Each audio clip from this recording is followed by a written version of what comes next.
सर्व दत्त परिवारास साष्टांग प्रणिपात. शुभप्रभात. दत्त माझा मी दत्ताचा. रचना श्री गुरु दत्त चरणी अर्पण. तत्पूर्वी चॅनल आवडल्यास लाईक, शेअर आणि सबस्क्राईब जरूर करावे. माऊलींनो, आपण मागच्या भागात देवकी मातेचे आणि वसुदेवांचे श्रीकृष्ण स्तवन ऐकले. तर देवकी माता भगवान श्रीकृष्णांचे स्तवन करत त्यांची प्रार्थना करत आहे की हे दयानिधे, आपण माझी या दुष्ट कंसाच्या तावडीतून सुटका करावी, कारण आपण आपल्या भक्तांना नेहमीच अभय देणारे असे आहात. देवकी मातेच्या या विधानाची पुष्टी परमेश्वराने भगवद्गीतेमध्ये दिलेली आहे. आपला मातृस्नेह प्रगट करत करत देवकी माता अशा प्रकारे श्रीकृष्णांची वारंवार प्रार्थना करत आहे, हे प्रभो, मला खरोखर आता भीती वाटत आहे की आपण प्रगट झाल्यावर तो दुष्ट असुर, तो निर्दयी कंस आपल्याला इजा तर करणार नाही ना. असे म्हणून देवकीने भगवंतांना एका सामान्य बालकाचे रूप घ्यावे अशी त्यांना मनोमन प्रार्थना केली. हे प्रिय मधुसूदना, आपण जन्मला आहात हे कदाचित त्या असुरास माहीत देखील नसेल, तेव्हा तुमचे हे दिव्य रूप आता आपण लपवावे अशी मी आपल्याला विनंती करत आहे. हे प्रभो, हे परमेश्वरा, या विश्वाच्या प्रलयांती आपण हे अखिल विश्व आपल्या उदरामध्ये सामावून घेता तरी सुद्धा आपण प्रत्यक्ष माझ्या गर्भामध्ये प्रगट झाला आहात. आपण आपल्या भक्तांना प्रसन्न करण्यासाठी जे सामान्य लोक आहेत त्यांच्या कर्माचे आपण अनुसरण करता, या गोष्टीचे मला पुन्हा पुन्हा आश्चर्य वाटत आहे. देवकी मातेची अशी प्रार्थना ऐकून परमात्मा श्रीकृष्ण भगवान मातेवर प्रसन्न झाले आणि तिला सांगू लागले की, हे प्रिय माते, स्वयंभू आणि मनुच्या मन्वंतरामध्ये माझे हे पिता म्हणजे हे जे वसुदेव आहेत ना, ते त्या काळी प्रजापती होते व तेव्हा त्यांचे नाव सुतपा असे होते. आणि तू त्यांची पत्नी होतीस आणि तुझे नाव पृश्नी असे होते. त्यावेळेला ब्रह्मदेवांनी तुम्हा दोघा पतिपत्नींना प्रजेची वृद्धी करण्यासाठी प्रजनन करण्याची त्यांनी तुम्हाला विनंती केली होती. त्यावेळेस तुम्ही दोघांनी अगदी कठोर तपश्चर्या केली. ऊन, वारा, पाऊस अशा भौतिक प्रकृतींचे अनेक ताप तुम्ही सहन केलेत आणि तुम्ही तुमचे अंतःकरण शुद्ध करण्यात आणि ही प्रकृती व तिच्या नियमांवर मात करण्यामध्ये तुम्हा दोघांनाही यश प्राप्त झाले.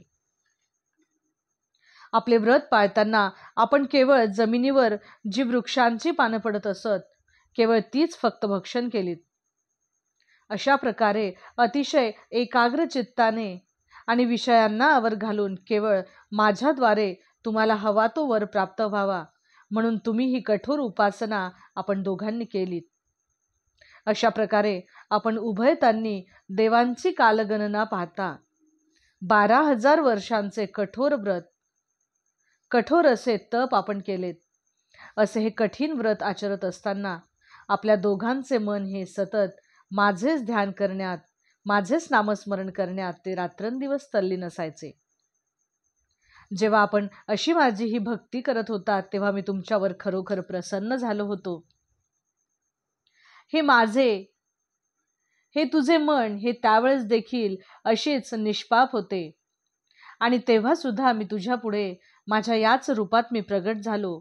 त्यावेळेस मी तुझ्या पोटी जन्म घ्यावा, मी तुझा पुत्र व्हावे असा तू मला वर मागितलास.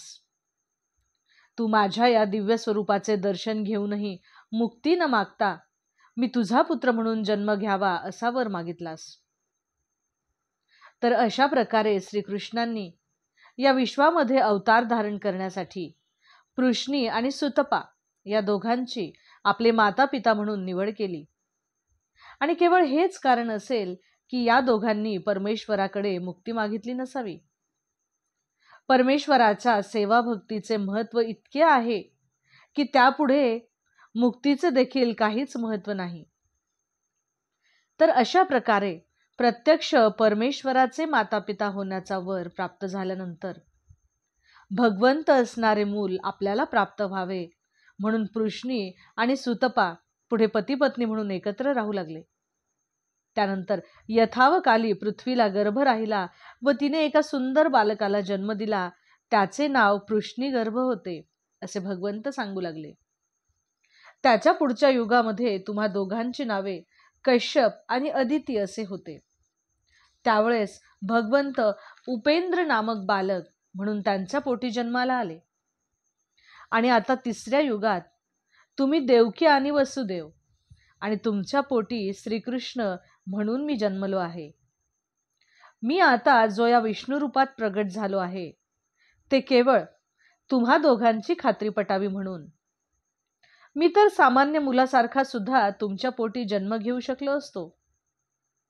हे प्रिय माते, प्रिय पिता, तुम्ही दोघांनी मला पुत्र म्हणून खूप वेळेस मोठ्या मायेने प्रेमाने माझे संगोपन केले आहे, म्हणून मी तुमच्यावर खूप प्रसन्न झालो आहे.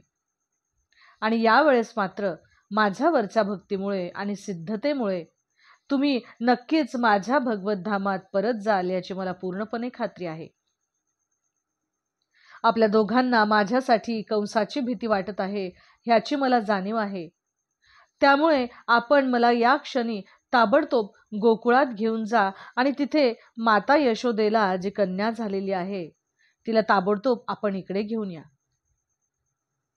आपल्या मात्या पित्यांना असे सांगितल्यानंतर भगवान श्रीकृष्णांनी सामान्य बालकाचे रूप धारण केले आणि त्यानंतर परमात्मा शांत झाले. त्यावेळेसच गोकुळामध्ये नंद आणि यशोदा मातेस एक सुंदर असे कन्यारत्न प्राप्त झाले होते. आणि ही कन्या म्हणजेच साक्षात भगवंताची योगमाया होती. अवधूत चिंतन श्री गुरुदेव दत्त. दिगंबरा दिगंबरा श्रीपाद वल्लभ दिगंबरा. जय श्री कृष्ण.